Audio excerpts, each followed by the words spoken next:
Ladies and gentlemen of YouTube, welcome back to another video.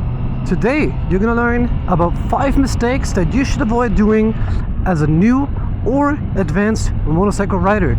Doesn't really matter for how long you've been riding.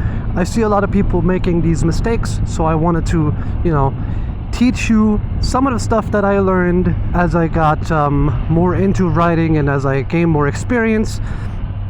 And these things will definitely help you all become a much better rider. So first of all, we are starting with the good old brake.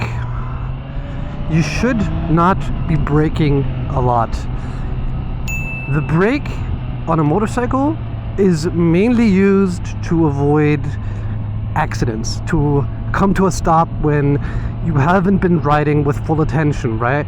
But the engine brake on a motorcycle is incredibly powerful and you should learn to use it. What does that mean and how does that work? So you always want to ride in anticipation of what the person or vehicle in front of you is doing. If the vehicle in front of you is braking, then you should immediately let go of the throttle and focus on decelerating, right? You don't necessarily need to brake. Remember, braking does a couple of things to your bike. First of all, if you use the front brake a lot, it gives you way more wear on your tire. Your tire degrades faster, and also your brake pads obviously degrade much faster. And these are things that are just going to cost you more and more money down the line. So if you want to get more mileage out of your bike, your brake pads and your tires, try to avoid unnecessarily braking too much. For example, if I know I'm going to be taking a turn, I either shift down or I decelerate and then get ready for the turn. But there's no need to really brake into, for example, a turn like this, right? There really isn't any need. Unless you're going super high speeds and you're riding twisties, but especially in commuting, braking really isn't required, okay? So try to avoid using your brake too much. Will help you down the line. Also, you will become a much better rider. You will pay more attention to the traffic and all of that good stuff. Next up, one of the mistakes that I see a lot of people make, whether they are a beginner or an advanced rider, is not taking care of their bike. You need to spend a lot of time with your bike, get to know your bike, get to know how your tires work, how your chain works, how all of the mechanical components work, and take care of everything that needs maintenance. One of the most glaring things that people always forgot to care about is their chain. And trust me, I've seen some really nice bikes that look really cool and look clean all the time with insanely dirty chains. So that is the most important thing about your motorcycle, is keeping your chain nice and fresh. It will just allow you to have so much more time with your bike, and it will just perform better. That's it. It will just perform better when your chain is 100% functional. What happens when you don't take care of your chain is these teeth on the sprocket, they will slowly start to deteriorate and wear off, and that will ultimately mean a loss of power. You definitely don't want that, right? Also, you don't want to end up like one of those guys in those videos where they go 250 on an Autobahn and suddenly their chain snaps, right? That's also improper maintenance. Yeah, take care of your bike, take care of everything, clean it efficiently, clean it often, lube your chain every 500 kilometers, clean it every 2 or 3 times. You are lubing it, and then you're pretty much good to go. That's the most important thing. Next up, we have, as I mentioned before about lubing your bike, something that I just also did was I lubed my chain and then I waited 10-15 minutes to start riding, right? Don't immediately take off and go ride after you just lubed your chain. All of that grease, it will just come flying off immediately, and it won't do anything for you. So let it set in. Don't lube your chain when your chain is super hot, when you just got off the bike. Don't lube it when it's wet, and let it dry properly for 10 to 15 minutes and you're good to go. That's also something a lot of people are doing, you know. Oh no, I forgot to lube my chain. They're quickly gonna spray it, and then they just take off, and then they might have just not done it at all, right? Next up is one of the also most important things that you have to learn as a beginner rider, especially when you're riding with other people who are more experienced. Ride at your own pace. If you're riding at someone else's pace, you are bound to make a mistake.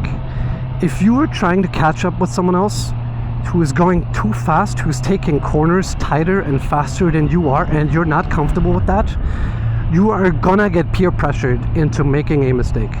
And this happens a lot. One of the most common reasons for motorcycle accidents is when someone overestimates themselves and tries to catch up with their group.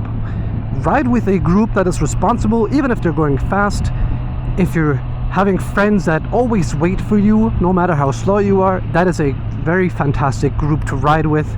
You can learn from them, and that is a very respectful way to show a new motorcycle rider that they are welcome and they should take care of their own safety first.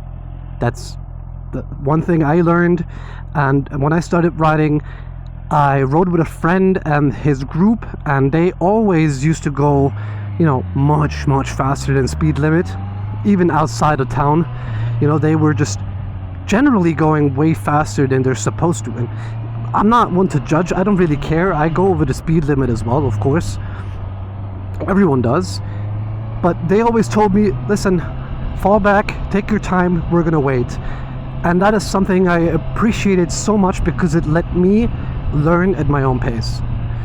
So try to avoid catching up to other people. The last thing that especially a new rider probably doesn't know too much about is the correct tire pressure. So for example, I'll use this bike to tell you what I mean about that. Is this bike by default comes with Dunlop tires, and these tires are inflated to 2.5 bar in front and 2.9 bar in the back, and that's cold tire pressure.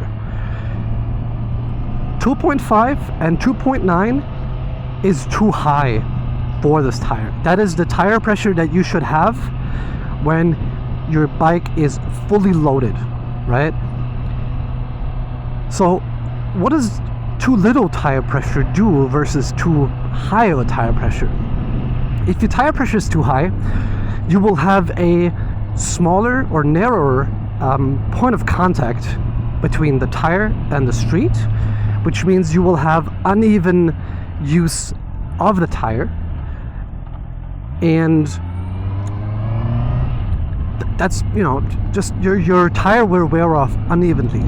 Generally speaking, it's better to have a bit more tire pressure than too little, but if you understand what you're doing and you got comfortable with your bike and you figured it out, having a little less tire pressure actually allows you to do a bit more risky maneuvers, right? And also in MotoGP, they run very low tire pressure, because the lower your tire pressure, the more surface area your bike will have that comes in contact with the road, which means it actually gives in, it bends a bit more. That's pretty much it. But there's also two negative things about it. It strongly decreases tire longevity if inflated improperly. So if you're doing completely wrong and you have the completely wrong tire pressure and you're just riding like a maniac, that will tear through your tires. And also if you're also doing it wrong, there's danger of it bursting. I have never really seen that yet, but it can happen, and you should totally avoid going with too high or too low. Find your good middle ground, stick to it, try it out. I'm also going to do a separate video on how to check your tire pressure and how to, you know, adjust it, because a lot of people, I think, have an issue with that. And yeah, just experiment, you know, take your bike to the gas station, deflate the tires, just figure out what works for you. There isn't a exact right or wrong, as long as you are not, you know, going above or beyond common sense. And I think these are the 5 things that I would tell a new rider to look out for, watch out for, keep in mind, to have a much more fun riding experience and for it to last longer. So if you guys agree with these, or if you have any other tips and tricks that you would give a new rider, comment down below. Let me know what you think. Let's have a discussion about it, and we'll figure out what else we can add to this list. But if you liked it, if it helps you out, if you learned something new, make sure to subscribe, like the video, and I'll see you guys in the next one. Peace.